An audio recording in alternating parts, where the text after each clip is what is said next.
दोस्तों, सावन के महीने में यह एक चीज जरूर खा लेना, पूरे साल आपके घर में धन की कमी कभी नहीं होगी। भोलेनाथ की कृपा हमेशा आपके ऊपर बरसेगी।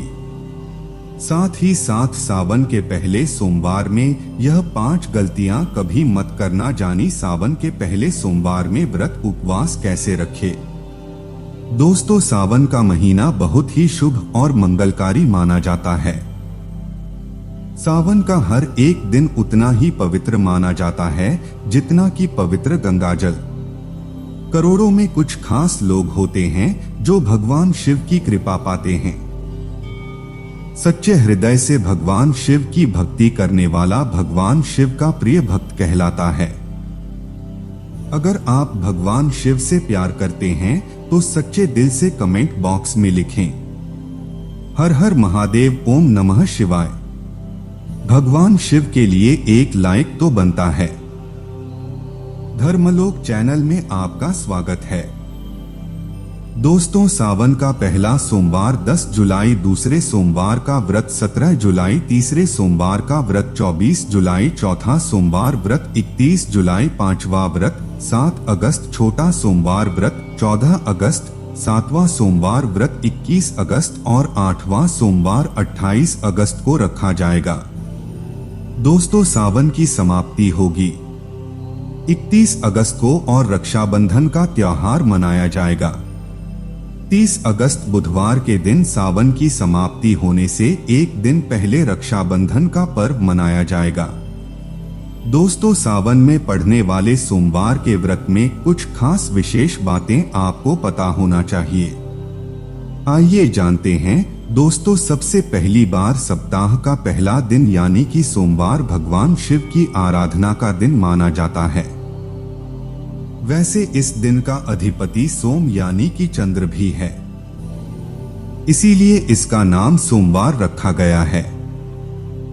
इसीलिए सोमवार के दिन भगवान शिव और चंद्रमा दोनों की ही आराधना की जाती है और व्रत रखा जाता है।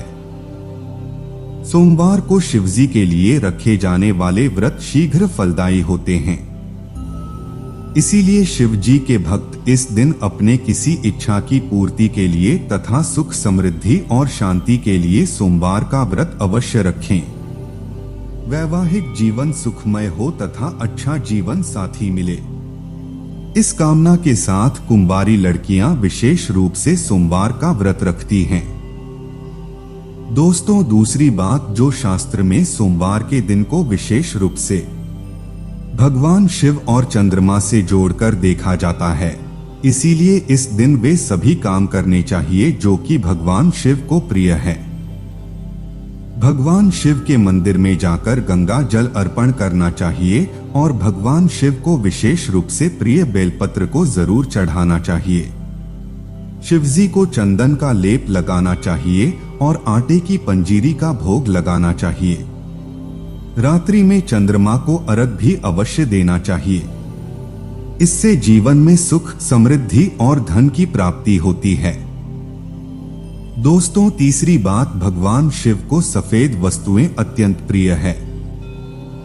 इसीलिए सोमवार के दिन सफेद चीजें जैसे कि दूध, दही, सफेद फूल इत्यादि को विशेष रूप से भगवान शिव को अर्पित करना चाहिए और शिव जी को सफेद चीजों का ही भोग लगाकर आप भी सफेद वस्तु ही निरंकार है। इससे आप पर शिव जी की कृपा अवश्य बरसेगी। इसी के साथ ही सोमवार के दिन सफेद रंग के वस्त्र धारण करना चाहिए, अत्यंत शुभ माना। दोस्तों, चौथी बात, वास्तुशास्त्र के अनुसार सोमवार को किसी आवश्यक काम के लिए घर से बाहर जाने से पहले आईना जरूर देख लें। आपके काम बिना किसी रुकावट के आश्चर्यजनक पूरे हो जाएंगे और आपको यश भी मिलेगा। दोस्तों, यह वह काम है जो हमें सोमवार के दिन करनी चाहिए, लेकिन कुछ काम ऐसे भी हैं जो हमें सोमवार के दिन कभी नहीं करनी चाहिए। पहली बात, सोमवार के दिन काले धन के कपड़े पहनकर शिवजी के मंदिर में भूलकर भी ना जाएं। व्रत आदि में भी काले कपड़े कभी ना पहने। महिलाओं को सोमवार के दिन बाल भी नहीं धोने चाहिए। इससे परिवार पर गहरा असर पड़ता है। सोमवार के व्रत में व्रतधारी को थोड़ा संयम रखना चाहिए, इससे शिवजी उदित हो जाती है। सोमवार के व्रत में व्रतधारी को फलों में नाशपाती का सेवन नहीं करना चाहिए, शुभ नहीं माना जाता। दूसरी बात, सोमवार के दिन मांस का सेवन करना वर्जित है। इसके विपरीत शिवजी का व्रत रखना चाहिए या फिर शुद्ध सात्विक आहार, दूध, दही, फल इत्यादि का सेवन करना चाहिए। दोस्तों, तीसरी बात, सोमवार के दिन किसी का अपमान ना करें और बुरे अपशब्द ना निकालें। इससे जीवा पर बैठी मां सरस्वती का अपमान होता है और ऐसा बुरा व्यवहार सोमवार के व्रत में तो कतई ना करें, व्रत टूट जाता है। दोस्तों, चौथी बात, शिवजी की पूजा के साथ ही नंदी महाराज की पूजा भी जरूरी है कि पशु प्रेमी है। इसीलिए सोमवार को 4 पैर वाले पशु का अर्थात गाय माता की विशेष रूप से पूजा करनी चाहिए।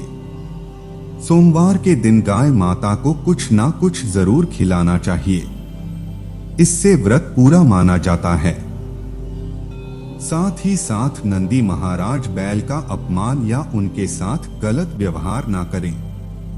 दोस्तों, 5वीं बार पूजा करते समय ध्यान रखें कि भगवान शिव को केतकी का फूल, कुमकुम, तुलसी के पत्ते, कटेफटे, बेलपत्र या खंडित चावल भूल कर भी ना चढ़ाएं और चांद से भी जल अर्पण ना करें। तो दोस्तों, सोमवार के दिन इस दिन शिव और चंद्रमा की आराधना करें, व्रत करें, शिव मंदिर में जाएं। आप मन से दिन में कई बार ओम नमः शिवाय का जाप जरूर करें। भगवान भोलेनाथ आप पर अवश्य प्रसन्न होंगे और आपकी हर मनोकामना पूर्ण करेंगे। इसी के साथ ही क्या आप जानते हैं, सोमवार के व्रत में यह फल कभी नहीं खाया जाता। अगर आप गलती से इस फल को खा लेते हैं तो जिंदगी भर भगवान शिव के क्रोध का सामना करना पड़ सकता है, आपका व्रत भंग हो सकता है, यहां तक कि आपके परिवार पर कष्ट आ सकते हैं। कम से कम सोमवार के व्रत में ऐसा पाप कभी ना करें। दोस्तों, नंबर 1, शास्त्रों में कहा गया है कि व्रतधारी को उधार मांगकर फल आदि नहीं खाना चाहिए, इसे पाप लगता है और व्रत अधूरा रह जाता है।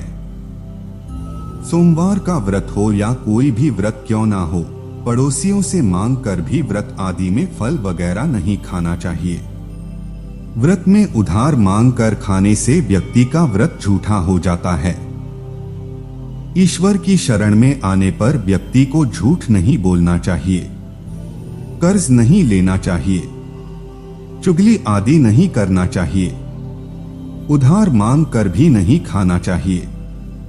अगर आपको कोई अपनी मर्जी से खाने के लिए व्रत में कुछ देता है तो उसे आप खा सकते हैं, लेकिन व्रत में कम से कम उधार मांगकर फल आदि नहीं खाना चाहिए। इससे पाप लगता है और व्यक्ति की पवित्रता भंग हो जाती है। दोस्तों, नंबर 2, सोमवार का व्रत हो या सावन का व्रत, आपको नाशपाती नहीं खाना चाहिए। दरअसल इस फल का नाम ना आज यानी नाश करने वाला होता है, इसीलिए इस फल को व्रत में नहीं खाना चाहिए। व्रत आदि को छोड़कर किसी और दिन आप कभी भी खा सकते हैं, लेकिन अगर जिस दिन आपका व्रत हो उस दिन नाशपाती का सेवन नहीं करना चाहिए। भगवान को भी नाशपाती नहीं चढ़ाना चाहिए। दोस्तों, नंबर 3, कुट्टू, सिंघाड़े का आटा खाने से भी आपका व्रत टूट सकता है। आपको बता दें, लंबे समय से रखा हुआ आटा आपका व्रत भंग कर सकता है। दरअसल पुराने आटे में घुन आदि कीड़े वगैरह पड़ जाते हैं जो ठीक तरह से दिखाई भी नहीं देती। ऐसा आटा खाने पर दरअसल आप मांस का सेवन करते हैं और व्रत में कीड़े खाना घोर पाप के बराबर माना गया है और आपका व्रत भी भंग हो जाता है।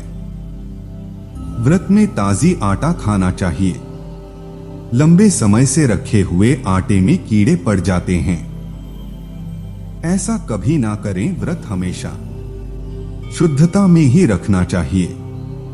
दोस्तों, सावन के इस पवित्र महीने में अगर जिस व्यक्ति को 5 संकेत मिल जाएं तो इससे यह पता चलता है कि महादेव आपकी भक्ति से बहुत प्रसन्न है और आपको धनी होने से कोई भी नहीं रोक सकता। तो चलिए जानते हैं। दोस्तों, नंबर 1, बैल का दरवाजे पर आना। नंदी महाराज भगवान भोलेनाथ के वाहन नंदी को भगवान शिव का द्वारपाल भी कहा गया है। नंदी महाराज को बुद्धि और ज्ञान का प्रतीक माना गया है। शिव के मंदिर के बाहर हमेशा नंदी महाराज विराजित रहती है। लेकिन अगर सावन के इस पवित्र महीने में अचानक से नंदी महाराज आपके दरवाजे पर आ जाएं और घर की चौखट को सींग मारने लगी, तब आपको समझ लेना चाहिए कि भगवान शिव आपके घर में आने वाली है, जो कि यह एक उनके आने का संकेत है। भगवान शिव आपकी भक्ति से बहुत प्रसन्न है और आपके घर में खुशियां आने वाली है। आपको धनी होने से कोई नहीं रोक सकता। लेकिन याद रहे, नंदी महाराज को तिलक लगाकर मीठा भोग जरूर खिलाएं। दोस्तों, नंबर 2, सावन के पवित्र महीने में अचानक से आपके सपनों में अगर शिवलिंग दिखाई दे जाए, अर्थात भगवान शिव दिखाई दी जाए, तो इसे आपको यह समझना चाहिए कि अब आपके जीवन से परेशानियों का अंत जल्दी हो जाएगा। भगवान शिव आपकी सच्ची आराधना भक्ति से बहुत खुशी और वह आपके घर में आने वाली है। याद रहे, शिव की भक्ति में कोई भी कमी नहीं आना चाहिए।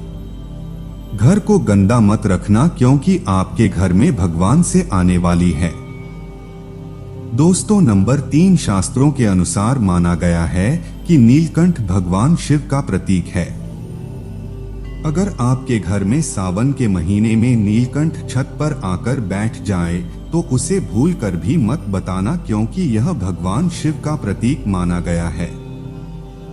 ऐसे में आपको खुश होना चाहिए, क्योंकि भगवान शिव आपकी भक्ति से बहुत खुश हैं। शास्त्रों में बताया गया है कि नीलकंठ अगर मनुष्य के घर पर आकर बैठ जाए तो साक्षात घर में महाशिव के आने के संकेत माने गए हैं। अब आपके बुरे दिन जाने वाले हैं। कहते हैं श्री राम ने इस पक्षी के दर्शन करने के बाद ही रावण पर विजय प्राप्त की थी। दोस्तों, नंबर 4, सावन के पवित्र महीने में अचानक से घर में काला सांप निकल आए तो बहुत ही शुभ माना गया है। इसे बिल्कुल भी ना मारे। यह भगवान शिव के आने का संकेत है, जिनकी भक्ति से महादेव प्रसन्न होते हैं। तब महादेव किसी खास अवसर पर ही अपने दर्शन देते हैं। सावन का महीना बहुत ही पवित्र महीना माना गया है। यही वह महीना है जिसमें भगवान शिव धरती पर आते हैं और उसी घर में अपना वास बना लेते हैं जो सच्चा भक्त होता हो। सपनों में किसी मंदिर में नाग नागिन का जोड़ा देखना बहुत ही शुभ माना गया है।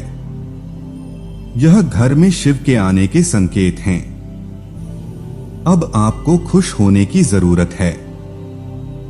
दोस्तों, नंबर 5, सावन के शुभ अवसर पर सोमवार के दिन डमरू की आवाज, घंटियों की आवाज सुनाई दी जाए तो यह अत्यंत शुभ माना गया है।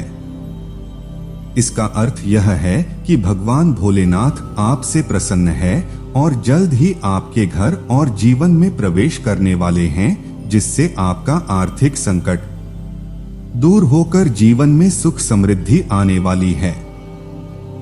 महादेव आपसे बहुत खुश हैं। दोस्तों, महादेव की कृपा पाने के लिए एक बार भगवान शिव का जयकारा अवश्य लगाएं। हर हर महादेव, ओम नमः शिवाय। एक लाइक तो बनता है। दोस्तों, कमेंट में सावन के महीने में बाबा भोले भंडारी का जयकारा जरूर लगाएं। बोलो हर हर महादेव।